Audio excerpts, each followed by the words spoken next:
Hi y'all, welcome back to Mike Peace Wood Turning. Are your tools as sharp as they can be? You might have heard me say on previous videos, if it's almost sharp, it'll almost cut. That's not exactly true. When they start losing their edge and they start getting a little more dull, they can still cut. They won't cut cleanly. You have to push harder, and as a result, sometimes it affects how you're actually cutting. So today I want to talk about not so much how to sharpen. I'm assuming in this video that you've got a sharpening system and you've got some idea how to use it. I want to show you some of the accessories that I use to make the grind repeatable, and I also want to show you a whole bunch of other little sharpening accessories that I use that might be helpful to you. The major accessory I use for gouges is the Varigrind accessory from One Way. It's what you tend to find in most workshops. There are other systems that work just fine, but this is the one you tend to find in schools and courses you take. There are a lot of copycats, a lot of knockoffs. I'd say if you're buying a system, go ahead and get the One Way. Don't try to save you a couple of bucks on something that you're going to be using every time, virtually every time you turn. You can set this at various angles, and I'm not going to go into a lot of detail on this. I just want to mention a couple of highlights.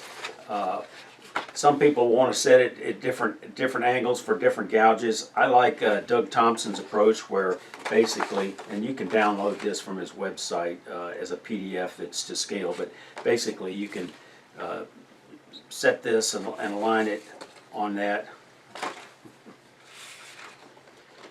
and use that one angle for everything. It's set on the third notch. And incidentally, the angle on the Kodiak system is very similar to the angle that Doug uses. With the Kodiak, you've got some small range adjustment depending on the particular grind, but generally there's not a lot of difference in that angle. I'm not going to go into a lot of detail on bevel angles.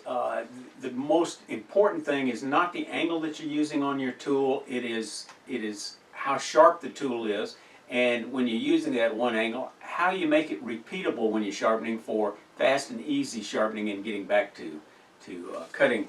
Doug Thompson on his website's got some good information. Carter and Son's got a sharpening guide of several pages long that can be helpful to you. The key is finding something that works for you and then sticking with it until you really have a reason for changing. And sharp beats not sharp, and sharp is more important in a particular bevel angle you're using on your tool. One of the accessories that I find very helpful is lighting on your grinder. You might have a grinder that comes with a light, but if you might have really good overhead light, and that's good. If you need to add additional light, I find these little sewing machine lights work great. They're very inexpensive. I'll have a link to an inexpensive source on Amazon where you get two of them for about 17 bucks, I think. And I have one on each one. You don't need a lot of light, but you need it close by, and this works good, and it's got an adjustable arm and an easy on-off switch. I also have one mounted on my MIDI lathe. I started with one light, and I realized I need more for the grinder, and I wound up with that 2-for-1 package, which I like. But this is very handy for other tools. One of my most valuable accessories in sharpening is this protractor in order that I can measure the angle. So if you decide that you want your skew to be 40 degrees, you want to know when you're there, or if you're not, or if you're getting a used tool or a brand new tool, you want to see where you're starting from and how you need to make that adjustment. You can get these from big box stores, hardware stores. I'll have a link where you can order one on Amazon. Something that's not as flexible, but it's somewhat similar. It's got these little notches that conform to the different angles. So example, it's kind of a go, no go. So for example, 40 degrees, I can tell that I'm close, but I'm probably a little bit sharper. It's probably closer to 37 degrees. Technitool has a similar tool with the notches in it, and they've also got a way to you can set your bowl gouge in here to measure. So as I mentioned before, one of the key features is repeatability on your grind. So the first one is the projection if you're using a Varigrind or a copycat or something similar. I have one block. It's got a hole in it. It just bring it up and tighten it. 1 3/4. I've got another one for 2 inches. I stick with 1 3/4, but occasionally somebody else will have a tool and they use 2 inches, so I've got that set up in order to be able to always repeat this. We mentioned the other factor of repeatability is setting this arm in the same position for that particular grind. Like I say, I have that one setting for everything, and that makes that repeatable. Then the other thing is how far back is your arm set in order that you can repeat it. And what I tend to do is always mark my tool with a black magic marker. Don't use dry erase; it'll disappear. But that way I can, I can turn the wheel and I can get a feel for how close it is. But you can use various jigs to make this process of setting that distance easier. And let me show you a few of those. The first one is by Captain Eddie. He called this, I think, his Black Hawk. And this will actually pivot, and you can mark, once you define what your settings are, you can make this and adjust it, tighten it up, mark where it is for that particular tool. Then before you get these 2 points contacting here, here, here, these 3 points, and then all you've got to do is put this in position and start sharpening, and you'll get it right every time. I made one of those, wasn't real happy with it, didn't use it a whole lot. I wound up buying a commercial version from Peachtree Woodworking. I think Ron Brown sells one like this. It's basically the same. You set it in contact. Once you figure out what your setting is, so for example, if I have this set up for this spindle gouge and everything is right, then what I'm going to do is identify what those settings are and transfer it. And I'm going to mark a little line or write the number down on the gauge. Where all I've got to do is set it here, set this up, get it touching here and here, and then I'm ready to go with a minimal of grinding away steel because you don't have that bevel set in place. If you're a fan of buying jigs, instead of making them, Ron Brown sells some plastic ones that go in your Wolverine to do the similar thing as the Raptor or that tool from Peachtree. So similar to the Captain Eddie flexible model or the Peachtree Woodworking's model, Craft Supply sells a series of jigs they call the Raptor, and they got them at different angles, but it works the same way. You get the 2 points in contact, and following their instructions as to what offset you use, you can get something close to this. It may vary on how your actual setup is, but the key is not whether it's 38 or 42 degrees, but is it repeatable? And these can make it repeatable. Although, frankly, I don't know why somebody wouldn't make their own jigs. Now the Kodiak System from Woodturners Wonders has little notches set in their particular arm, so that you can set it at a particular notch depending on which particular grind setting you're using. And then once you do that, that automatically sets that distance. They use a little different projection, and you just measure it with their arm. They've got a little place here that you can measure it for repeatability. Let's talk a little bit about cleanup. This process generates an awful lot of metal shavings, so I would always use some type of respirator, or at least at minimum a nuisance dust mask, so you don't breathe this stuff in. But the steel is going to drop faster than the stone shavings on a wheel, so it's a little bit safer. The other technique is put a large magnet in a bag and keep that nearby, and you can use that to pick up the shavings.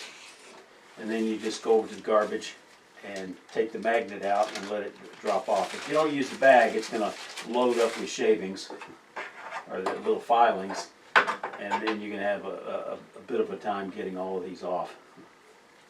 Don't ask me how I discovered that. I'm using CVM wheels. I suspect most of you are, unless you're just starting out, and they're not essential, but they're very, very nice. I've covered that in a different video. But cleaning up these, one of the accessories I found very helpful is a can of penetrating oil. It's called PB Blaster. You can get it at Home Depot or other big box stores, and just give it a light spray.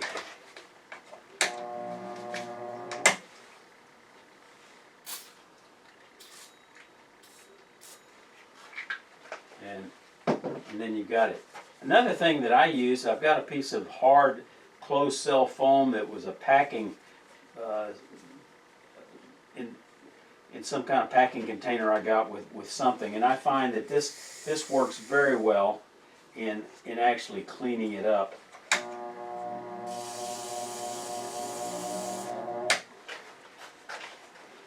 It's a bit like using your crepe rubber on your sanding mandrels or belt sander, and it's free. The other item that I find very helpful as an accessory is this Woodturner's Wonder Slick Stick.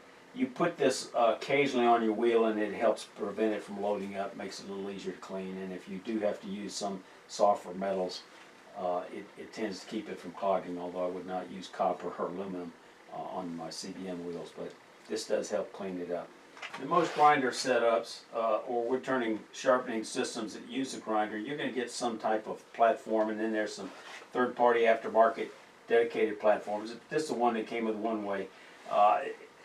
So for tools like parting tools, skews, chisels, and scrapers, you're going to use the platform. And again, you want something to quickly set it up for repeatability. So let me show you a few little accessories that I found handy for that. If you're a flat worker, you may already have a Wixie digital angle guide, in which case, you can set it. Just recognize that this angle is going to be a little bit different from the final tool angle that's hitting this wheel at a little different point. It's not hitting it up here, it might be hitting it lower. You can also make a really simple one once you've got your profile set for that you want for your particular chisel, parting tool, or whatever. You can just make you a little angle gauge like this, get it to conform to the wheel, and this, for example, is set at 20 degrees. Now, very few tools are you going to have a 20-degree included angle, so let's talk about that real quick. When we talk about measuring tool angles, bevel angles, most folks are talking about the included angle. That is, both sides, whether one side is ground or if it's a scraper, the top, and then the bevel. That's the included angle. But if you're sharpening something that's got maybe two edges, you're talking about the platform angle. So, for example, if I'm doing a skew that has a 40-degree included angle, the platform is set at about 20 degrees because I'm doing 20 degrees on one side, 20 degrees on the other side. 20 plus 20 is 40. So if you're getting instructions from someone, make sure you understand what it is they're telling you on that angle. Is it an included angle, or is it an angle that you're setting the platform, or is it just an angle on one face here? This is 20 degrees, but generally, again, when you're talking about a skew, you're talking about measuring that included angle, which is 20 degrees on each side. Here's that same similar jig that Stuart Batty provided to participants in a class he had a number of years ago, where you got 40 degrees to make it easy to set this platform for doing the 40-40 grind on his bowl gouge, and he had 20 degrees on the other end, so you could set it at 20 degrees. So when you're sharpening a skew that's got two 20-degree angles, you're actually setting the platform angle. So it's 20 degrees on one side, 20 degrees on the other side for a total included angle here of 40 degrees, but the platform setting is at 20 degrees. It's common on gouges, whether it's a bowl gouge or whether it's a spindle gouge, for you to create what they call a secondary bevel, or you grind away the heel. Let me show you a simple jig that John Lucas came up with to make that fast and easy. John just created a little angle block that fits right in the pocket with a couple of drilled holes, and all you do is just, after you finish sharpening, you can put it in a different hole, move it forward number 2, go up to 3 real quick, just sideways, and that does a bevel. Other people say, well, increase the offset. If you use 1 3/4, increase it to 2 inches. That's a little more trouble than using something like this, but certainly it's easy enough to do that freehand on using your hand platform. I generally just do that secondary bevel by supporting the tool and doing it manually, it's not that hard, and it's not that scientific. You're just getting rid of some steel here. For my pyramid or point tool, I made an equilateral triangle with a hole drilled through it, where this is a snug fit. Snug, it holds it in place, but you can easily move it around. And then you can easily set it to that one face and then twist it around to the other faces.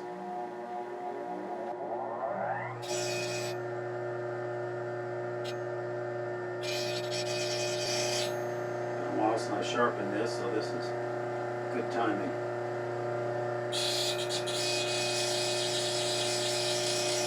It's mostly to hold it stable, and that way you don't get any extra facets on it. Let's talk just briefly about honing. Honing is using some type of stone. We don't use stones, we use CVM or diamond because of our high-speed steel that we're using for our wood turning tools. But this is CVM. This is a cheap Harbor Freight diamond. I like this one because the teardrop, in case you wanted to get inside of a flute to get rid of, get that edge just a little bit sharper, and you get two different profile size. This is, I believe, 600 grit. These cheap ones, 360. I wouldn't buy one with all these little holes in it. Not my preference. Some folks are happy with these easy lap diamond hones. I'm not particularly happy. They tended to wear out, whereas CVM wheel pretty much last forever. For hones, it's not a bad idea to use some lapping fluid. A bottle will probably be in your estate sale, so even though it seems kind of pricey. So it has a very high viscosity that keeps the metal particles from embedding, and it tends to get them to move away, similar to the way you used oil on an old sharpening stone. The other technique on honing, and honing I don't generally do for most of my tools, but I do do it for the skew because it should be the sharpest tool in your shed. You hone it.